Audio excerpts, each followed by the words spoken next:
Assalamualaikum warahmatullahi wabarakatuh. Halo semua, generasi yang cerdas dan kreatif. Apa kabar kalian? Semoga kalian selalu sehat, siap, dan semangat untuk belajar.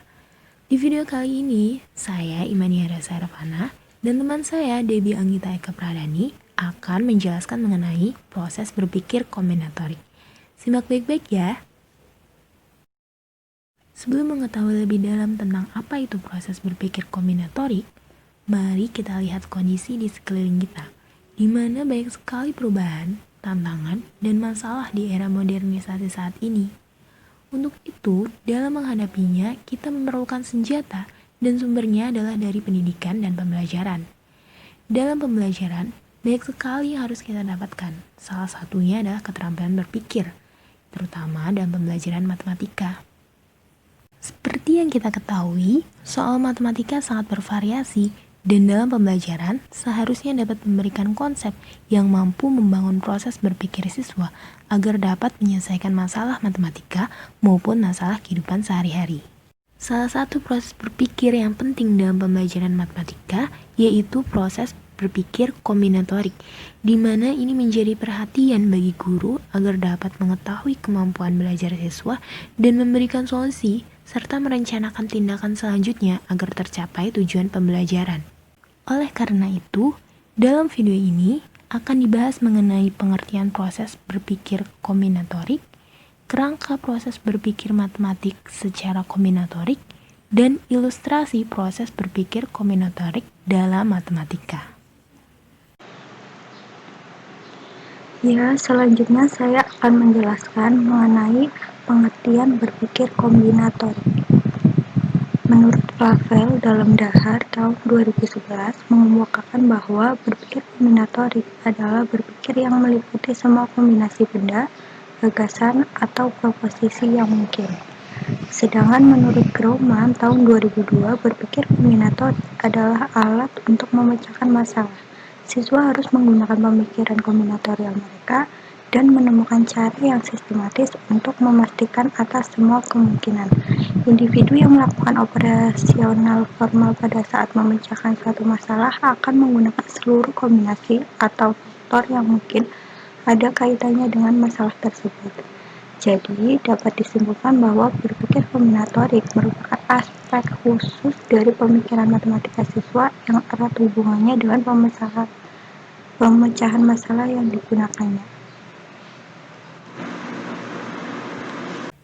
Kerangka berpikir matematik secara kombinatorik dibagi menjadi 4. Hal ini didasarkan dari hasil penelitian Rizai dan Guya tahun 2011 bahwa terdapat 4 tingkatan berpikir secara kombinatorik. Di antaranya, yaitu investigasi beberapa kasus, bagaimana saya yakin bahwa saya telah menghitung semua kasus, sistematis membangkitkan semua kasus, dan mengubah masalah ke dalam masalah kombinatorial lainnya. Sekarang, kita masuk ke bagian pertama, yaitu investigasi beberapa kasus. Maksudnya, siswa dapat menyelidiki kasus sehingga dapat memahami masalah pada soal tersebut.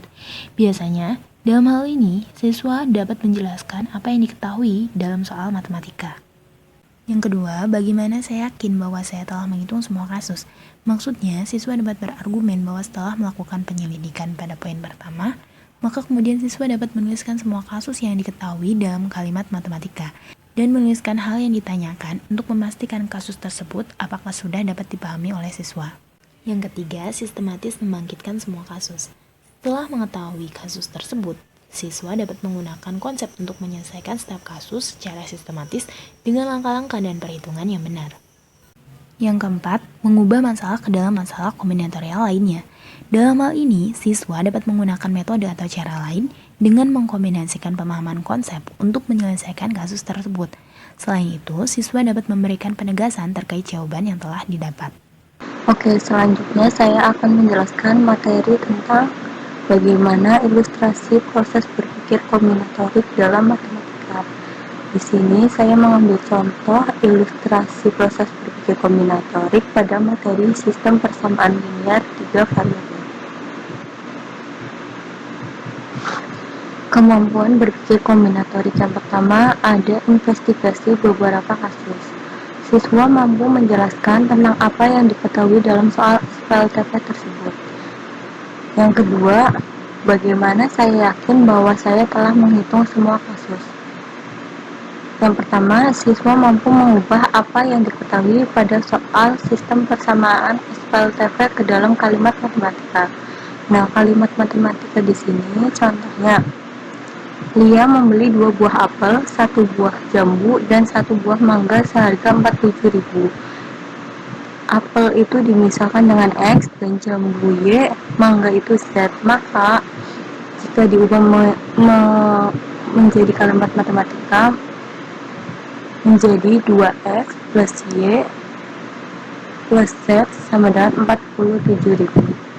Yang kedua, siswa mampu mengubah apa yang ditanyakan dalam soal SPLTV ke dalam kalimat matematika. Contohnya, berapa harga 1 buah apel, 1 buah jambu, dan 1 buah mangga.